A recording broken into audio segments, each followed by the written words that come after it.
நம்முடைய பாவங்களை நாம் அறிக்கையிட்டால் பாவங்களை நமக்கு மன்னித்து எல்லா அநியாயத்தையும் நீக்கி நம்மை சுத்திகரிப்பதற்கு அவர் உண்மையும் நீதியும் உள்ளவராய் இருக்கிறார். இந்த சுத்திகரிப்பு அப்படிங்கிறது ஆவியில நம்ம பரிபூரணமாயிட்டோம். ஒரு விசுவாசி ஆவியில எப்படி இருக்கிறார்? பரிபூரணம். ஆனா நம்ம சிந்தனையும் சரீரமும் என்ன செய்யல? மறுரூபமாகல. அதை அனுதினமும் கழுவுவதற்கு அவருடைய ரத்தம் என்ன செஞ்சிட்டு இருக்கு? காத்து கொண்டே இருக்கிறது. அனுதினமும் நீங்க எப்பெல்லாம் மனம் திரும்பி அவருக்குள்ள போறீங்களோ அந்த ரத்தம் உங்களை என்ன செய்யுது? கழுவுகிறது.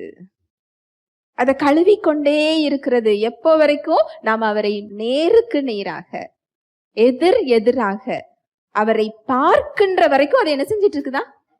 கழுவிக்கிட்டே இருக்குது. இது ஒரு ப்ராசஸ். ஒரு விசுவாசி தினம் தினம் அந்த ரத்தத்தினால என்ன செய்கிறார்? கழுவப்பட்டு கொண்டே இருக்கிறார். இதுதான் நமக்கு கொடுக்கப்பட்ட நிச்சயம். அதுக்காக நான் என்ன வேண்டுமானாலும் செய்யலாங்கிறது இல்லை. கிருபை என்பது லைசன்ஸ் டு சின் கிடையாது. அவருடைய பரிசுத்தத்தையே நமக்கு கொடுத்திருக்கிறார். எதற்காக? நம்ம பரிசுத்தமாக வாழ, நம்ம நீதியாக வாழ, தேவனுக்கு பிரியமான வழியில வாழ நமக்கு அந்த இயல்பும் கொடுக்கப்பட்டிருக்கிறது. ஆவியானவரும் கொடுக்கப்பட்டிருக்கிறார். அவருடைய வார்த்தையும் என்ன செய்யப்பட்டிருக்கு? கொடுக்கப்பட்டிருக்கு. ஆனால் மாம்சம் தவறி விழும் பொழுது உடனே அந்த இடத்துல மனம் திரும்பி கிருபையை பிடித்து கொள்ளும் போது அந்த ரத்தம் நம்மளை என்ன செய்யுது? கழுவுகிறது. ஹல்லேலூயா. Praise the Lord.